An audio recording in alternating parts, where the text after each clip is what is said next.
नमस्कार. आजच्या व्हिडिओमध्ये आपल्या सर्वांचं खूप खूप खूप स्वागत आहे. लवकरच दीप अमावस्या हा सण सुरू होणार आहे, म्हणजेच येणार आहे. आणि दीप अमावस्या ही कशा पद्धतीने साजरी केली जाते किंवा मग का साजरी केली जाते याची संपूर्ण माहिती आजच्या व्हिडिओमध्ये आपण घेणार आहोत.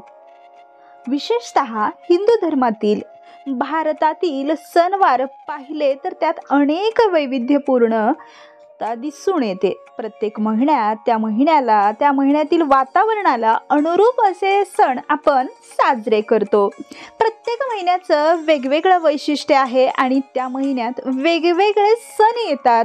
तर त्या महिन्याची खासियत नेमकं कशा पद्धतीने हे सण साजरे केले जातात इतकेच नाही तर एक महिना संपून दुसरा महिना सुरू होताना देखील एक छोटासा सण येतो, तो म्हणजेच दीप अमावस्या. तर प्रत्येक महिन्याची जशी अमावस्या येते तर आषाढ महिन्याच्या शेवटची जी अमावस्या येते तर त्या अमावस्येलाच दीप अमावस्या म्हटलं जातं किंवा मग दीप अमावस्या हा सण साजरा होतो. आषाढ महिन्याची सांगता आणि श्रावण महिन्याची सुरुवात म्हणूनच हा सण ओळखला जातो. दीप अमावस्या म्हणजेच आषाढ अमावस्या. आजच्या आधुनिक युगात या दिवसाला गटारी अमावस्या म्हणून सुद्धा ओळखलं जातं. दीप अमावस्येपासून आषाढ महिना संपून श्रावणाची सुरुवात होते. सणांचा राजा म्हणून ओळखला जाणाऱ्या श्रावणाची सुरुवात दिव्याच्या पूजनाने अर्थात दीप अमावस्येने केली जाते. आजच्या अनेकांना या सणाबद्दल काही माहिती नाही, तर त्या सणाची माहितीच आपण घेणार आहोत. काही ठिकाणी ही गटारी अमावस्या म्हणून मांसाहार किंवा दारू पिऊन या अमावस्येला गटारी असं गलिच्छ नाव देण्यात आलेलं आहे.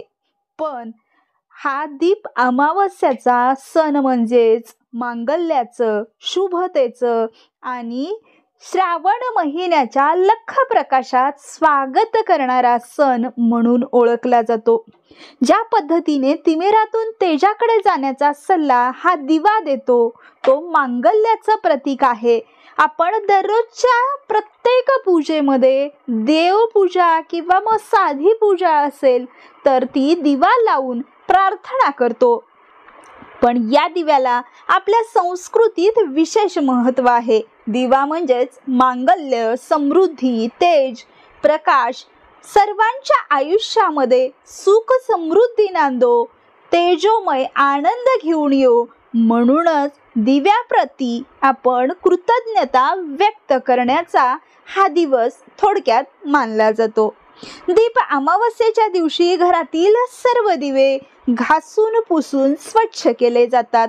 त्यानंतर त्यांना पाटावरती एक रेशमी वस्त्र घालून त्या पाटावरती मांडले जाते.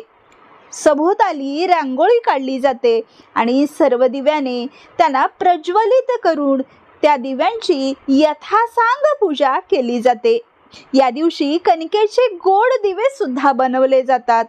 विशेषतः घरातील संपूर्ण दिव्यांची पूजा केल्यानंतर या गोड दिव्यांनी त्या घरातील संपूर्ण देवी देवतांना दिव्यांना ओवाळलं जातं. त्याच पद्धतीने काही ठिकाणी त्याच कणकेच्या दिव्यांना आपल्या घरातील लहान मुलांना सुद्धा ओवाळलं जातं. काही ठिकाणी ओल्या मातीचे दिवे बनवण्याची सुद्धा प्रथा आहे. या सर्वांना हळदी कुंकू, फुले, अक्षता, गंध वाहून मनोभावे पूजा करून गोडाचा नैवेद्य सुद्धा दाखवला जातो. आणि म्हटलं जातं की शुभम करोती कल्याणम आरोग्यम धनसंपदा शत्रुबुद्धी विनाशाय दीपक ज्योती नमोस्तुते. दिव्या दिव्या दीपत्कार कानी कुंडल मोतीहार दिव्याला माझा नमस्कार. तिळाचे तेल कापसाची वात दिवा जळो मध्यान्ह रात. दिवा लावला देवापाशी उजेड पडला तुळशीपाशी. माझा नमस्कार सर्व देवांपाशी. दीपज्योती परब्रह्म दीपज्योती जनार्दन. दीपो हरतु मे पाप संध्या दीप नमोस्तुते. अधिराजा महाराजा वनराज वनस्पती. इष्टदर्शन इष्टान्न शत्रुघ्न च पराभव. मुले तू ब्रह्मरूपाय मध्ये तू मध्य विष्णुरूपाय अग्नितः शिवरूपाय अश्वत्थामा नमो नमः म्हणून दिव्याची प्रार्थना केली जाते। थोडक्यात काय तर दीप अमावस्येच्या दिवशी शंकर, पार्वती आणि त्यांचा प्रिय पुत्र गणेश आणि कार्तिकेय यांची पूजा सुद्धा केली जाते। अनेक लोक या दिवशी शंकरांसाठी व्रत सुद्धा ठेवतात आणि ही देखील एक खूप जुनी परंपरा आहे।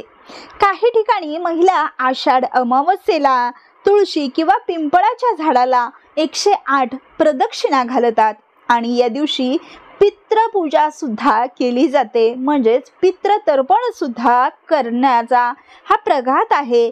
आपल्या पितरांना पुरणपोळीचा नैवेद्य दाखवणे आणि त्यांना संतुष्ट करून त्यांचा आशीर्वाद सुद्धा दीप अमावस्येच्या दिवशी घेतला जातो। अतिशय प्रसिद्ध असलेल्या गरुड पुराणाच्या मते आषाढ अमावस्या हे व्रत जे लोक करतात, या दिवशी पूजा करतात, दान धर्म करतात, त्यांना सर्व प्रकारच्या दोष व पापांपासून मुक्ती मिळते असं गरुड पुराणामध्ये सांगितलेलं आहे। या दिवशी आपल्या पूर्वजांच्या नावाने दान करणे शुभ मानले जाते। दीप अमावस्येला पिंपळ, केळी, लिंबू, तुळशी आदी झाडांची रोपटे लावली जातात किंवा मग त्यांची सेवा सुद्धा केली जाते। या दिवशी माशांना पिठांच्या गोळ्या खायला दिल्या जातात, कुत्र्याला भाकरी घातली जाते किंवा मग गाईला भाकरीचा नैवेद्य चारला जातो। अनेक ठिकाणी दीप अमावस्येच्या दिवशी सायंकाळी शुभम करोती म्हणून आपल्या लहान मुलांना सुद्धा ओवाळण्याची प्रथा आहे।